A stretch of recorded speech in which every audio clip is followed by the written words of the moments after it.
Hello and welcome students, Gyanjyoti coaching সেন্টারের পক্ষ থেকে তোমাদের সকলকে আরও একবার স্বাগত। আজকে আমাদের আলোচনার বিষয় হচ্ছে চারবাক দর্শন। এর আগে যেই দর্শনগুলো তোমাদের সিলেবাসে দেওয়া ছিল সেগুলো কিন্তু সবটা আমি কমপ্লিট করিয়ে ফেলেছি এবং আজকে কিন্তু আমরা চারবাক দর্শন নিয়ে আলোচনা করব। আজকে ক্লাস বা আজকে আলোচনার বিষয়টা শুরু করার আগে আমি তোমাদের একটু বলে নিতে চাই, তোমরা যারা তোমাদের এই সেমিস্টারে, তোমাদের থার্ড সেমিস্টারে আমাদের জ্ঞানজ্যোতি কোচিং সেন্টারের সাথে যুক্ত হতে চাইছো, তার জন্য তোমাদের সকলকে আরও একবার ওয়েলকাম। আমাদের সাথে সরাসরি যুক্ত হতে গেলে তোমাদেরকে এখানে কর্নারে দেওয়া দুটি নাম্বারের মধ্যে যে কোনো একটি নাম্বারে কিন্তু কল করে নিতে হবে। এই নাম্বার দুটি হলো আমাদের জ্ঞানজ্যোতি কোচিং সেন্টারের অফিসিয়াল হেল্পলাইন নাম্বার। এই দুটি নাম্বারের মধ্যে যে কোনো একটি নাম্বারে কল করলে কিন্তু তোমরা সরাসরি আমাদের সাথে যুক্ত হয়ে যেতে পারছো। এছাড়া এখানে কল করে তোমরা কোর্স ফি সম্পর্কে জিজ্ঞেস করে নিতে পারবে। এছাড়া তোমাদের শুধুমাত্র কোর্স ফি নয়, তোমাদের যদি কোনো সাবজেক্ট নিয়ে কোনো প্রবলেম থাকে সে বিষয়েও কিন্তু তোমরা এখানে একটু যোগাযোগ করে নিতে পারো কল করে। তাহলে চলো, আমি আর এক্সট্রা কথা না বলে আমি আমার যে আলোচনার বিষয় আছে আমি সেটাই চলে আসছি। দেখো, চারবাক দর্শন, চারবাক ফিলোসফি, এটা নিয়ে আজকে আলোচনা করব। তার মানে আজকে চারবাক দর্শনের সাথে আমরা একটু পরিচিত হব, ঠিক আছে? এবং পরবর্তী দিনে মানে আজকের যে ক্লাসটা আমার মেনলি সেটা হচ্ছে চারবাক দর্শনের সাথে তোমাদের একটা পরিচয় করানো। পরবর্তী দিনে এখন আমরা এই চারবাক দর্শন নিয়ে আরো বিস্তারিত আলোচনা করব। দেখা যাবে 5টা থেকে 6টা ক্লাসে তোমরা হয়তো চারবাক দর্শনের উপরে পেয়ে যাচ্ছ। তো চলো দেখো, ভারতীয় দর্শন যেটা রয়েছে সেখানে কিন্তু বেসিক্যালি দু রকমের দর্শন রয়েছে। একটা আস্তিক দর্শন এবং আরেকটা হচ্ছে নাস্তিক দর্শন।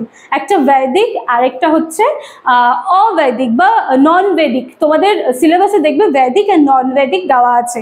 তো এর আগে আমরা যেই 3 রকমের দর্শন কমপ্লিট করেছিলাম, যেখানে যোগ দর্শন ছিল, সাংখ্য দর্শন ছিল এবং ন্যায় দর্শন ছিল, এই 3 রকমের দর্শন কিন্তু আমরা কমপ্লিট করে ফেলেছি।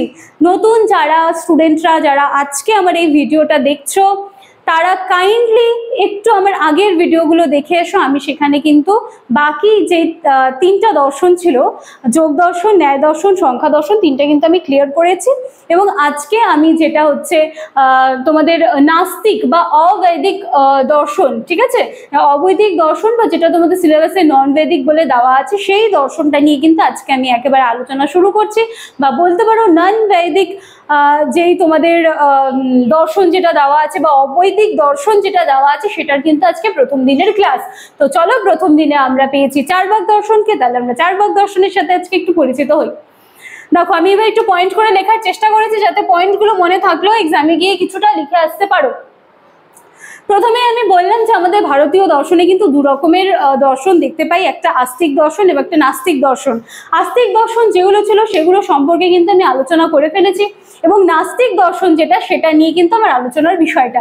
তার মধ্যে দেখো, এই যে নাস্তিক বা অবৈদিক দর্শন কোনগুলো, জৈন, বৌদ্ধ এবং চারবাক দর্শন, এই 3 রকমের দর্শন কিন্তু আমাদের নাস্তিক বা অবৈদিক দর্শনের মধ্যে চলে আসছে।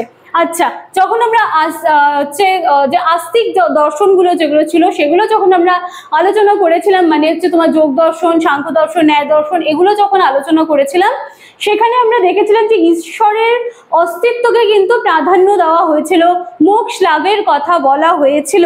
কিন্তু এখন যখন আমরা চারবাক দর্শন নিয়ে আলোচনা করব, সেইখানে কিন্তু আমরা দেখব যে আধ্যাত্মবাদকে কিন্তু এই চারবাক দর্শন পুরোপুরি অবজ্ঞা করে বা আধ্যাত্মবাদ যেই ব্যাপারটা সেইটাকে কিন্তু পুরোপুরিভাবে অস্বীকার করে, যেটা হচ্ছে তোমাদের দ্বিতীয় পয়েন্ট আমি রেখেছি। আচ্ছা, তাহলে আধ্যাত্মবাদকে অবজ্ঞা করে। দেখো, এখানে দ্বিতীয় নম্বর পয়েন্ট আমি রাখলাম যে আধ্যাত্মবাদকে অবজ্ঞা করে চারবাক দর্শন, বেশ ভালো কথা।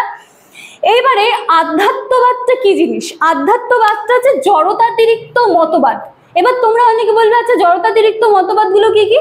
জড়তাতিরিক্ত মতবাদ হচ্ছে সেগুলো যেখানে হচ্ছে ঈশ্বর, তারপরে পুনর্জন্ম, পরলোক, ভালো কর্ম, খারাপ কর্ম, কর্মের ফল, নানান ধরনের যে প্রবৃত্তিগুলো ছিল, তারপরে হচ্ছে ঈশ্বরের অস্তিত্ব বা নানান ধরনের যে দুঃখগুলো ছিল, সাংসারিক যে মোহমায়াগুলো ছিল, সেগুলোর ঊর্ধ্বে উঠে যখন আমরা মুক্তি লাভ করতাম, এই টপিকগুলো যে ছিল সেগুলো কিন্তু তোমার জড়তাতিরিক্ত মতবাদের মধ্যে আসে। এবং সেই সুবাদেই কিন্তু এখানে বলা হচ্ছে যে চারবাক দর্শন আধ্যাত্মবাদকে কিন্তু অবজ্ঞা করে, ঠিক আছে?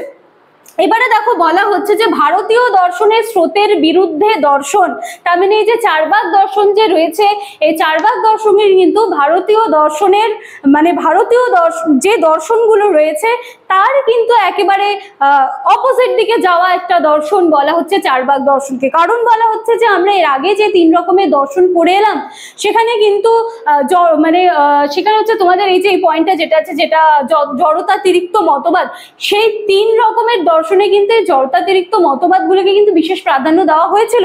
কিন্তু চারবাক দর্শনে এসে এখন আমরা দেখবো যে এখানে ঈশ্বরের অস্তিত্ব নেই, আধ্যাত্মবাদ নেই, পরলোকের কোনো চিন্তা নেই, বা পুনর্জন্মর কোনো চিন্তা নেই, ভালো কর্ম করতে হবে বা খারাপ কর্ম করতে হবে, এই সমস্ত কিন্তু পুরো ব্যাপারটাকে একেবারে বাদ দিয়ে দেওয়া হয়েছে। তো সেই জন্য ভারতীয় দর্শনের স্রোতের বিরুদ্ধে দর্শন চলে হচ্ছে চারবাক দর্শন।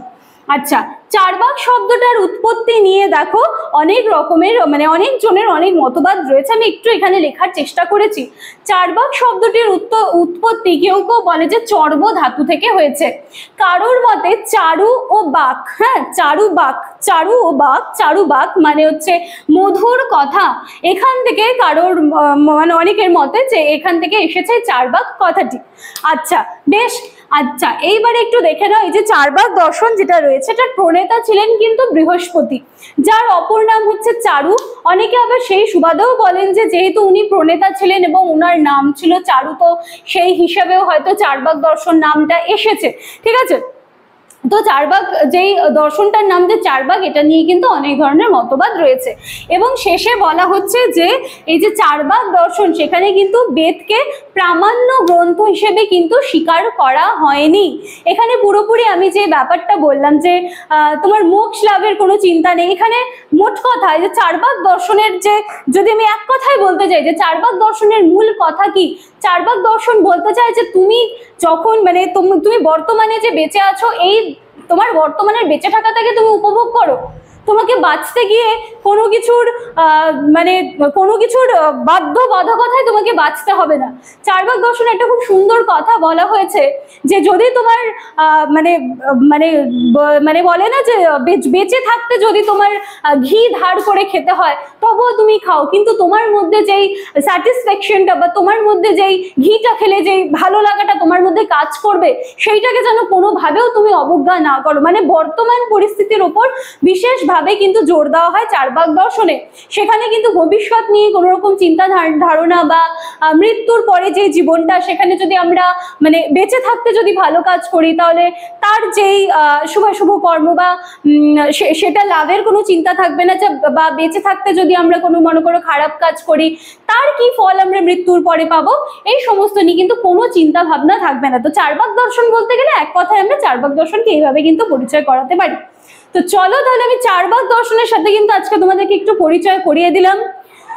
নাস্তিক বা অবৈদিক দর্শন আধ্যাত্মবাদকে অবজ্ঞা করে। আধ্যাত্মবাদ বলতে জড়তাতিরিক্ত মতবাদ, কোনগুলো জড়তাতিরিক্ত মতবাদ আমি কিন্তু ক্লিয়ার করিয়ে দিলাম।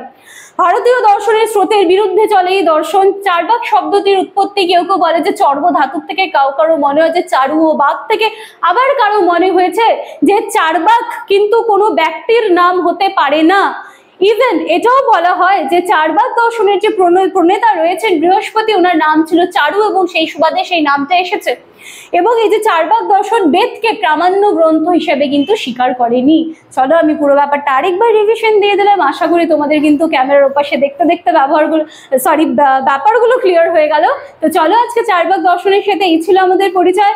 পরবর্তী দিনের ক্লাসে যত আমরা এগোবো চারবাক দর্শনের বিষয়ে আরো ডিটেলসে কিন্তু আমরা জানতে পারবো। তাহলে আজকে ক্লাস বা আজকে আলোচনার বিষয়টা আমি এখানেই শেষ করছি। দেখা হচ্ছে পরবর্তী দিনের ক্লাসে চারবাক দর্শনকে নিয়ে। ততদিন বা ততদিনের জন্য বা ততক্ষণের জন্য আমাদের সাথে এভাবেই জুড়ে থাকো। দেখা হচ্ছে পরের দিনের ক্লাসে। Thank you.